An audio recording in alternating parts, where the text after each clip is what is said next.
ምን? ኧረ እኔ እንደዚህ የሚባል ነገር አላውቅም። ምን አውቄልሽ? ታዲያ እንደዚህ ምን ያርበተብትሻል ብዬ ነው። ምንም አልሆንኩ። እንዴት ወዴት ነው? ምን ታደርጊ ነው? ምንድን ነው አንቺ ልጅ አስራ ነገር ብትዋሉ ዞር በይልኝ። አይ እንትን ይሄኛው ሽቶ ቤት እኮ ስለቆለፍኩት። ለምንድን ነው የቆለፍሽው? አዲስ አይነት ጠረን አመጣና መድኃኒት ጨመርኩበትና ቆለፍኩት ለትንሽ ደቂቃ። እንደሱ ሆነ ጥሩ። እሺ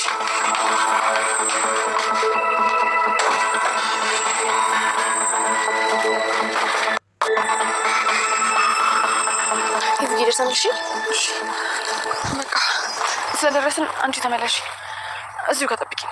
እኔ ደርሼ እመጣለሁ። እንዴ ይሄ ምን ማለት ነው? አብረሽ ነው የምሄደው። አይ ችግር የለውም፣ አንቺ እዚህ ጠብቂኝ። እኔ ብቻዬንም ቢሆን ታች እመጣለሁ። ይሄማ በፍጹም የማይሆን ነገር ነው። ሲጀመር አሞሻል፣ አዙሮሽ ራሱ ልትወርቂ ትችላለሽ። እኔ አብረሽ ነው መሆን ያለብኝ። ድንገት እንኳን ማየን የሚያውቃት ሰው ካጋጠመን ሌላ ነገር ሊያስብ ይችላል። ስለዚህ በቃ እኔ ልሂድ፣ አንቺ እዚሁ ጠብቂኝ። ግድ የለሽም ሂፉ፣ አብረሽ ልሂድ። እንዴ ምን ሆነሽ ነው? አሰሚኝም እንዴ? እማየን የሚያውቃት ሰው ካገኘን ሌላ ነገር ሊያስብ ይችላል እያልኩሽ እኮ ነው። ከዛ እማየን ቢጠይቋትስ? የማይሆን ነገር ከሚፈጠር እኔ ደርሼ እመጣለሁ፣ አንቺ እዚሁ ጠብቂኝ። ቆይ ግን እሺ ይሄ ነገር ብቻሽ ማድረግ የምችል ይመስልሻል? አዎ እችላለሁ። ይኸውልሽ ጽጌረዳ፣ ለእኔ እየተጨነቅሽ እንደሆነ እኮ ይገባኛል። ግን በቃ ቢያንስ እዚህ ድረስ አብረሽኝ መተሻል አይደለ? ስለዚህ እኔ እሄዳለሁ። እሺ ግን ምንም ነገር ካስፈልገሽ ቶሎ ደውይልኝ፣ ሮጬ ነው የምመጣው። ለአንቺ ካልደወልኩኝ ለማን እደውላለሁ? ለዛ ላይ እንዲ አብረሽኝ ያለሽው። እሺ ይውዬ፣ ቸር ያሰማል። አሚን፣ አደራ። እሺ ጽጌረዳ ለፌቨን በዚህ ልክ ጥንቃቄ እያደረገች እንግዲህ ፌቨን ደግሞ እሷን ከነብዩ ጋር እንዳትቀራረብ አድርጋለች። እዚህ ጋር የፌቨን እናት እንግዲህ የፌቨን እናት ጽጌረዳን ምንድን ነው ጎረምሳ አፍቅረሻል ወይ? ወዴት ለመሄድ ነው ወደዚህና ወደዛ የምትይው? አንቺ ልጅ ግን ምን ሆነሻል? እያለቻት ነበረ። ታዲያ እዚህ ጋር ጽጌረዳ ልብስ በእጇ በመያዝ ሰው እዚህ ጋር እንዳለና እንደሌለ ቼክ ለማድረግ ነው ነበረ ብላ እየወጣችው። ይህም ደግሞ ከቤት ለመውጣት እንዲመቻቸው ነው። ምክንያቱም ከፌቨን ጋር ሐኪም ቤት ለመሄድ ስላሰበች ነው። ሐኪም ቤት እንግዲህ የሚሄዱት ፌቨን እንዳለቻት ልጅ እንዳስወረዳት ነው እየተናገረችው። ነገር ግን ያው ይሄ ውሸት እንደሆነ እየታወቀ ነው። ትልቅ ሴራ እንደሆነ ሁላችንም ኦልሬዲ እናውቃለን። ጽጌረዳ ብቻ ናት እንግዲህ ይህን ነገር የማታውቀው። ከጽጌረዳ ነው ይሄ የተደበቀው። ሐኪም ቤት አብሬሽ ልግባ እያለቻት እየታገለቻት ነው እንግዲህ እዚህ ጋር እንደምትመለከቱት። እሷ ግን አይ ሐኪም ቤት ራሴ እገባለሁ። እኔና አንቺን ሰው አብረን ካየ ለማየ ሊነግሯት ይችላሉ። ለማየ ከነገሯት ደግሞ ጥሩ አይመጣም፣ ሄደው ይነግሯታል። ስለዚህ አንቺ እዚህ መሆን አለብሽ። ምናልባትም ሰው ካስፈለገኝ እኔ እጠራሻለሁ። ከዚህ ጋር ግን ንቅንቅ እንዳትይኝ ያለቻት። ጽጌረዳ በመጨነቅ ይሄንን ነገር ራስሽ ችለሽ የምታደርጊ ይመስልሻል ወይ? በራስሽ የምትወጪ ይመስልሻል ወይ? በራስሽን ቢያዞርሽስ? ደም ስለፈሰሰሽ ራስሽን ሊያዞርሽ ይችላል። እባክሽ አብሬሽ ልከተልሽ እያለች እንግዲህ እየተማጸነቻት ነበረ። ጽጌረዳ ታዲያ ይሄንን ሁሉ እያለች ያለችው የተፈጠረው ነገር እውነት ስለመሰላት ነው። ፌቨን ደግሞ ጽጌረዳ እንድታቅባት የማትፈልገው ደብቅ የሆነ ሚስጥር አላት። ይሄም ደግሞ ኦልሬዲ ዋሽታታለች ማለት ነው። ሐኪም ቤት ለማስመሰል ያክል ሄደች እንጂ እሷ እንዳለችው የእውነት አርግዛ ልጅ አስወርዷት አይደለም። ሐኪም ቤት እንግዲህ ደም እንዲጠረግልኝ ነው ያለችው። ራሴን ችዬ እገባለሁ፣ እርዳታሽ ካስፈለገኝ ግን እደውላለሁ። ሌላ ወደ ማን ልደውል እችላለሁ? ወዴትም ልደውል አልችልም በማለት ነግራታለች። የቆየችውን ያህል ቆይታ እንግዲህ ከሐኪም ቤት ወጥታለች። ሐኪም ቤት ገባች እንዲባል ብቻ እንጂ የገባችው የእውነት ጽጌረዳ በዚህ ልክ የተጨነቀችበትና የደነገጠችው ነገር እውነት ሆኖ አይደለም። ይሄንን ያደረገችው ነብዩና ጽጌረዳ በፍቅር አብረው እንዳይኖሩ ነው ያደረገችው። በተለይ በአሁኑ ሰዓት ላይ የእውነት በዙሪያችሁ ያለ ሰው የእናንተን ህይወት የእናንተን ደስታ ለማጨለም የማይለፋበት ነገር የለም። በተለይ ቅናት ያለበት ሰው እዛ ጋር እንግዲህ ፌቨን ስታደርግ የነበረው ነብዩን ለራሷ ስለምትፈልግ ነብዩ ከጽጌረዳ እንዲርቅ ያደረገችው ሲስተም ነው ማለት ነው። እኔ ልል የምችለው በሰው ወሬ ተነሳስታችሁ ህይወታችሁን አታመሰቃቅሉ የሚል መልእክት ብቻ ያለኝ እኔ ማለት ነው።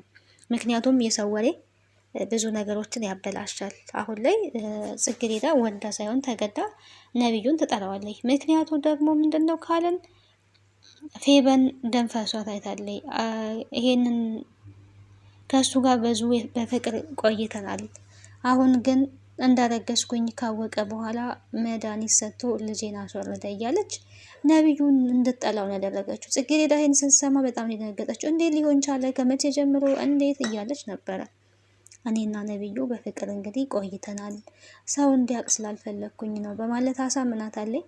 ነብዩ ጽጌረዳን ሊያገኝ ፈልጓል። እንዴት አድርጎ ያገኛት? አሁን ላይ ጽጌረዳ ነብዩን ማግኘት አትፈልግም። ምክንያቱም ይህንን የሚያክል ነገር ሰምታ እዛ ቤት እንኳን መሄድ አትፈልግም። ነገሮች ተገጣጠሙላት። ከዚህ በፊት እንደምናውቀው የተሻለ ስራ ልስጥሽ፣ ይሄው እዚህ የኔ አልጋ አለልሽ፣ አልጋይ ላይ አብረሽኝ ተኝ አይነት ነገር ሲላት ነበረ።